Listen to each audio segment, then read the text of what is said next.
Well, welcome to worship today. I'm Jeff Posgate, one of the St. Paul's pastors, and today we're wrapping up our first of the year message series, which we've called Buckle Up. All through January, we focused on getting ready for whatever life next has in store for us, and we're asking what's next and how do we need to prepare for that as people of faith.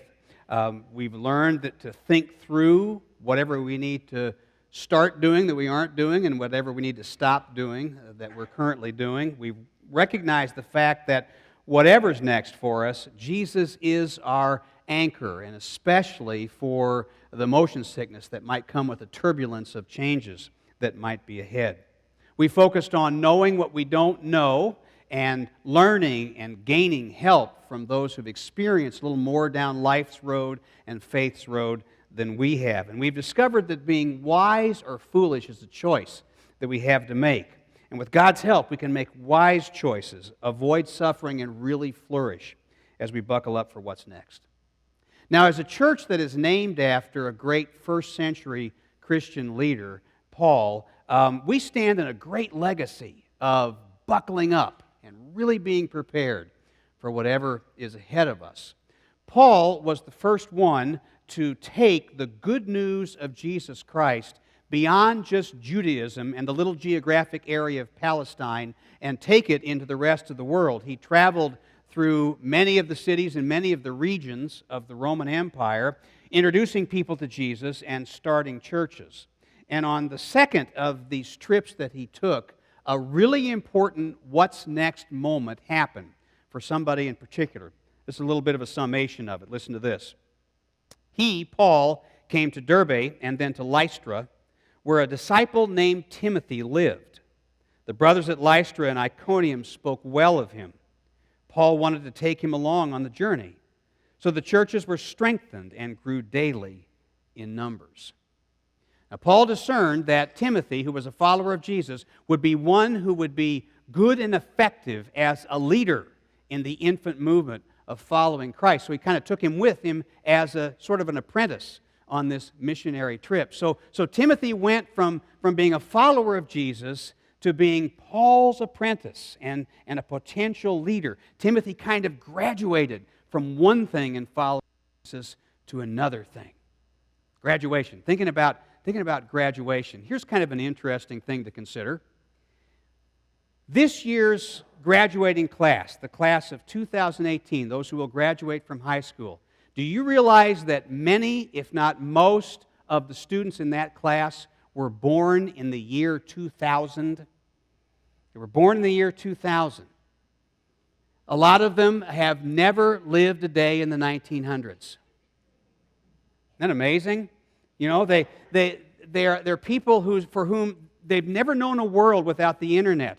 And events such as the scare that happened in 1999 around Y2K, remember that one? And the attacks, the tragic attacks on 9/11 in New York and Washington, D.C. They have no memory of those events. They learned about those events in history classes. Okay? Wow, born in 2000. I bet I just made a whole bunch of you feel a whole lot older than you did when you came in. Aren't you glad you came to church today? But think about it. I mean, these are 17 and 18-year-olds, and they're about ready to hit a huge what's next, buckle up moment in their lives. And what's next for them? How do they buckle up? Because few points in your life are quite as pivotal as this one. There's a big shift ahead for the class of 2018. Most of them will leave home for the first significant time in their lives. A lot of them will head off to colleges and universities. Many will go right into the workforce full-time for the first time in their lives. And a number of them will choose to be a part of the military. And preparations for all that are going on right now. I mean, ACT tests are being taken if they haven't already been taken. There's seniors who are waiting for college acceptance letters if those letters aren't already in hand. They're putting together resumes to get out there and get that first full-time job. And I'll bet you that there are seniors in Joplin and Carl Junction and Webb City and Carthage and Seneca and other places who right now are putting the wheels in motion to enlist in the military. Buckle up, and what's next is going to be here for them before they know it. But I know some of you are out there thinking, oh, come on. I mean, we're just a little over a month into the new year. They're not going to graduate until May. And it's true that most churches and places of worship honor their graduates in May, close to the time when they actually graduate. So why are we talking about it now? And especially if there are those amongst you who are parents of a 2018 graduate, you may be thinking, oh, this is going to be so hard. Why are you pushing it right now? Or you may be parents who are ready to help your senior pack and get out the door. That's certainly how my parents were, but either way, you're wondering, why are we talking about it? And for the vast majority of you, graduation wasn't on your radar when you walked in here this morning, was it? You weren't even thinking about it. But I want us to focus on this group, the class of 2018, not just because there's this huge buckle up for what's next moment coming their way in a few months, but also because there's a problem associated with that. And I think we need to work on addressing that problem starting now. Those of us who are in the church, the body of Christ, the hope of the world, and people who just care about the next generation. So as we do this, as always, we encourage you to take notes. There's some space in your program for you to do that. Any thought that kind of sticks with you, any words, a quote from the Bible, a question you might have, something you disagree with, any of those things could be God's way of starting a conversation with you or getting you ready for a conversation with somebody else. So write it down. And also continue to examine the Word of God, not just this morning, but throughout the rest of the week, using the study guide, that second little tear-off bookmarks type thing. That's a short version of the study guide, and you can get a little more extensive version on our website. So let's look specifically at those in the class of 2018 who have been a part of the ministry at St. Paul's Church. Now, whether a kid is active in student ministry every single week or just comes once in a while, he or she is going to experience really powerful ministry for Jesus Christ here. They're going to encounter high impact, high quality worship. They're going to have an opportunity to start and continue a relationship with Jesus. They're going to learn what it's like to be in a group doing life together, looking at the Bible and sharing what it means to be a follower of Jesus. They're going to have lots of fun. They go on great trips, exciting trips to some wonderful youth gatherings regionally and sometimes nationally. And they get a chance to do hands-on service for Jesus Christ as well. The youth student ministry here is exceptional, and I am so very thankful to God and so proud of our youth leaders on staff. Angel Garcia and Jessica Sachs, and then Michael Otto at our Carl Junction campus. And they are helped and supported by this amazing team of passionate, Christ-centered, dedicated volunteers in youth ministry. You can be proud if you call St. Paul's your home of the student ministry that happens here. It is done with excellence. But here's the thing. When a student graduates from high school, most churches, including ours, give this message to the student. Goodbye. Goodbye and best wishes in your next stage in life. And it's, what else can you say, really? I mean, because most of them statistically are going to go somewhere else.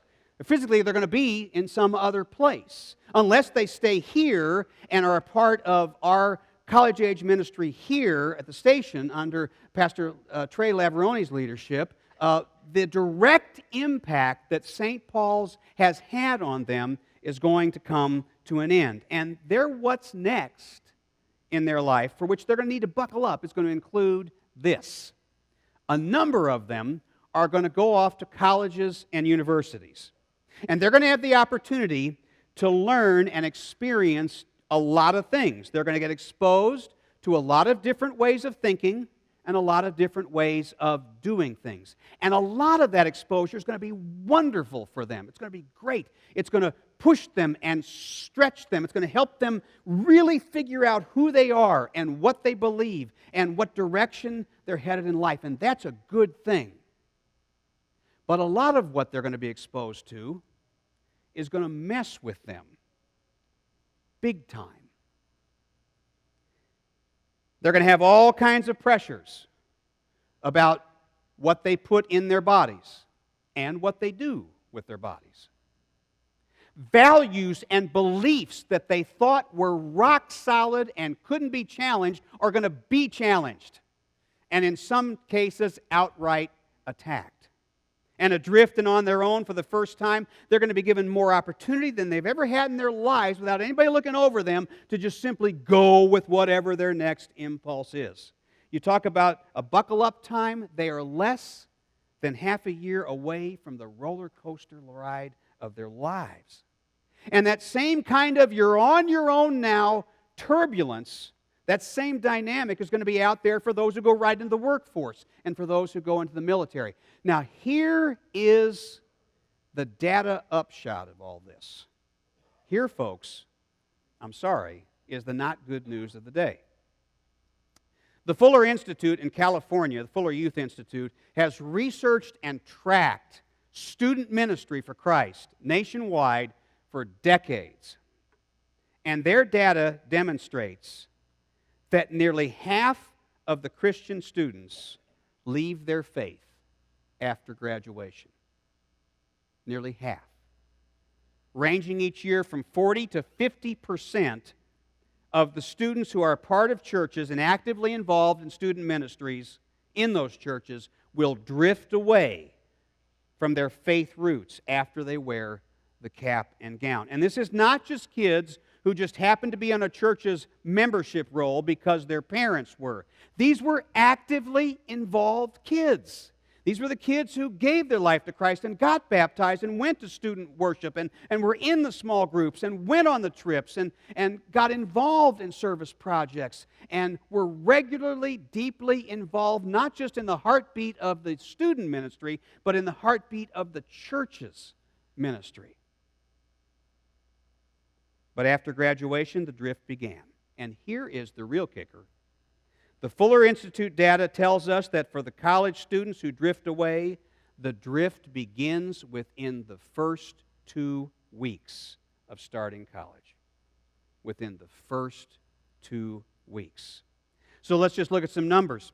We estimate that here at St. Paul's at our campuses, we're going to have total around 15 graduates this year.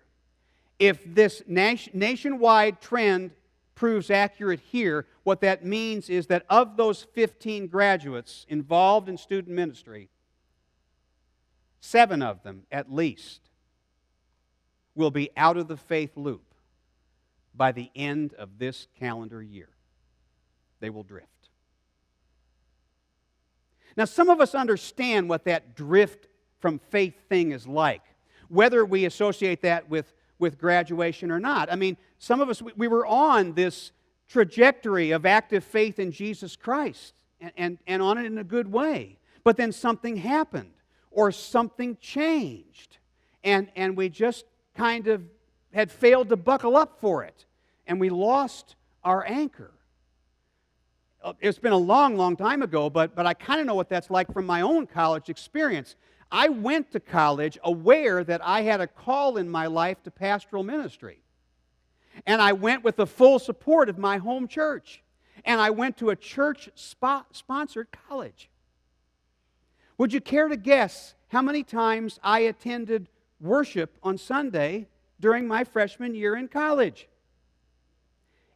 I heard the guess out there, and that's the correct one. That would be 0. Not once. Not once.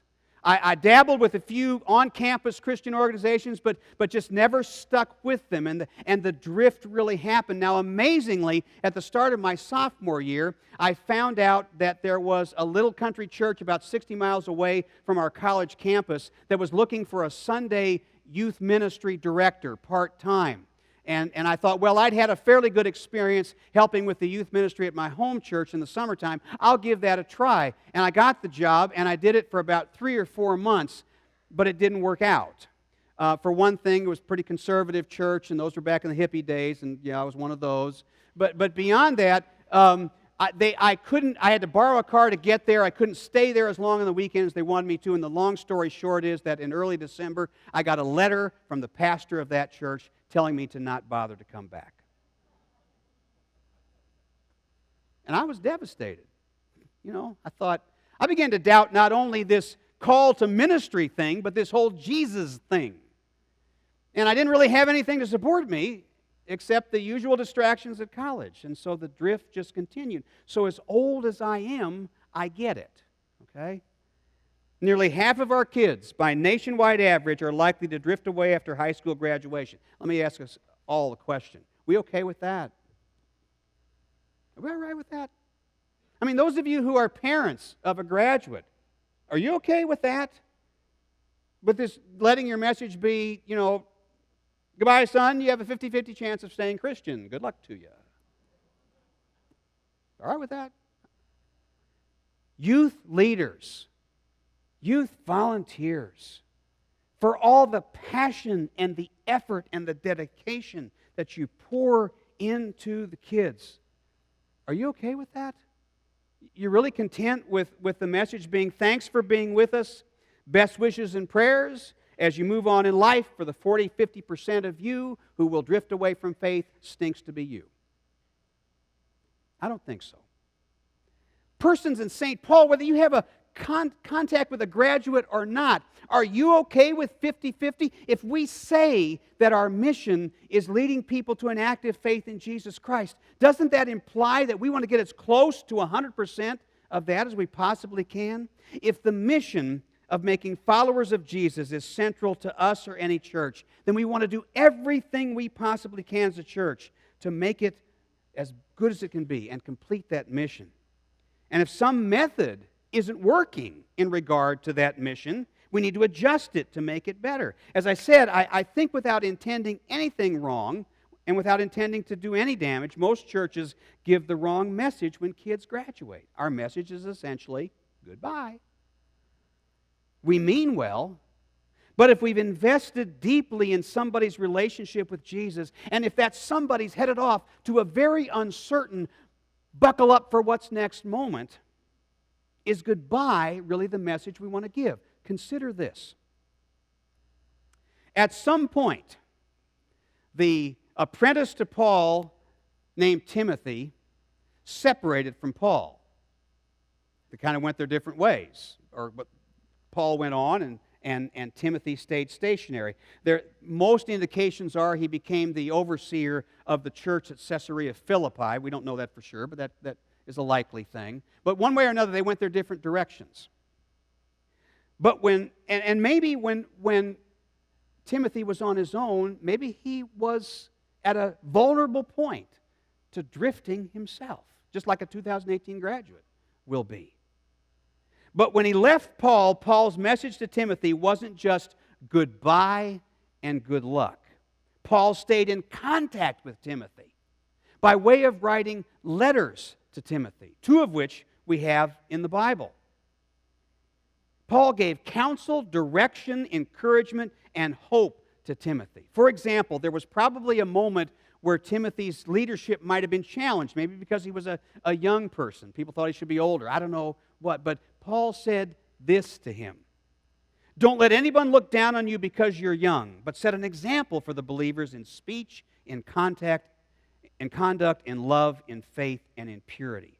Through words like this, what Paul was essentially saying to Timothy was, I'm with you. We're not physically together anymore, but I am with you. And that, I believe, is our example. What if churches just made sure that we were giving the right message to our graduates? Just like Paul saying, everything I modeled for you, every support I gave you, my faith and hope in you, all of that is with you. What if we just change our message for graduates from goodbye to we're going with you? We're going with you. What if we found a way to say this to graduates long after they get the diploma? We are with you wherever you go. You will know that Jesus is beside you always because of us. Everything you experienced in student ministries at St. Paul, here, every camp experience, every trip to a Believe conference, every mission project, every worship song that just stuck in your head and still sings there now, every word of encouragement from a youth leader, every time Jesus was as close to you as your next breath in a small group. You're taking all that with you, and we're here to make sure that you know that. The Fuller Youth Institute's research studied students who stayed with their faith, who didn't drift, asking them, what helped that happen? How did you stay anchored when this big what's next turbulent moment hit you? And they discovered that one of the top factors to staying connected was the student having at least 5 key Christian adults connecting with them in the years following graduation. What if our church or any church made sure that that happened for every graduate? Now, I know for some graduates from the St. Paul Student Ministries, they've already got connections with significant adults in their lives, and those will continue. But what if we made sure that that happened for every single student? Now, folks, I'm not sure how this is all going to work out. We're kind of building this bike while we're riding it, but we're going to lean into it and see what happens. Out in the lobby at the Life Desk this morning, on the Life Desk, there are cards that look like this. And every card has on it the name of one of our 2018 graduates. I think Angel Garcia has also put out there some of our juniors, class of 2019. And in addition to that, some college-age students who have stayed in the area and are part of our college-age ministry. What if as many of us as possible picked up a card from the Life Desk when we left this morning? And the first thing we did was make a commitment to pray every day for that student. And then beyond that, on the back of the card, there's some other things that you might do to support and encourage that student. Write a handwritten note of encouragement right now. And then bring it back to church. We're going to have a marked mailbox in the lobby area for this purpose. You put the student's name on the outside, bring it back, and it'll be distributed through our youth leaders. We want to make sure our contact is appropriate in that sense. Right now, way before they graduate, a note of encouragement. Maybe around May, you write a specific note of congratulations and encouragement and prayer then. Maybe you make contact by note for those who are headed to college work and military service in that 2-week window after that happens. Write the notes, bring them right back here. Maybe you find a way to connect and encourage through a note every 3 months, handwritten letter, maybe send a gift card, something, just a way of connecting. However you do it, be the message from St. Paul's that says, we are still with you. Jesus is still with you. And in doing that, think about that. This won't just impact this student alone, but if you become a player in making sure that person's walk with Christ continues, then you're impacting every single person that person impacts because they stayed anchored to Jesus Christ. It can make all the difference in the world. Shortly after I had that discouraging moment in my own college career, losing the job at the church, I got a letter on stationery of my home church. It was a handwritten letter from one of the pastors in my home church, in which he'd talked to my parents. He'd heard about what happened. He just wanted to let me know he was sorry that it happened, and he knew that was discouraging for me. Told me that he got fired from his first church job. So that was kind of helpful, you know. But he said he wanted me to know that God's grip on my life was still there, and God's call was still genuine, and to not be discouraged and to not give up. Folks, that meant all the world to me. That rekindled my hope. It made me feel connected to my faith roots. If any of us can do that for one kid here, would that be worth it? I know this message has largely been about a very specific group facing a what's next moment in their lives, but I want you to know it's part of a bigger picture in ministry here. There's a what's next in front of all of us. That's what this whole message series has been about. It may be the step of accepting Jesus as Lord and Savior. It may be the point of moving from just occupying a seat in worship once a week to really living a life with Christ Monday through Saturday. It may be finding a way to follow Jesus through a crisis going on right now in our lives or a crisis that's ahead. It might be moving from a comfortable position as a follower of Jesus to a place of challenge and risk, whatever it is. We believe life in Christ is best done together, investing in each other. Let's do that for our graduates. Let's help them buckle up for what's next.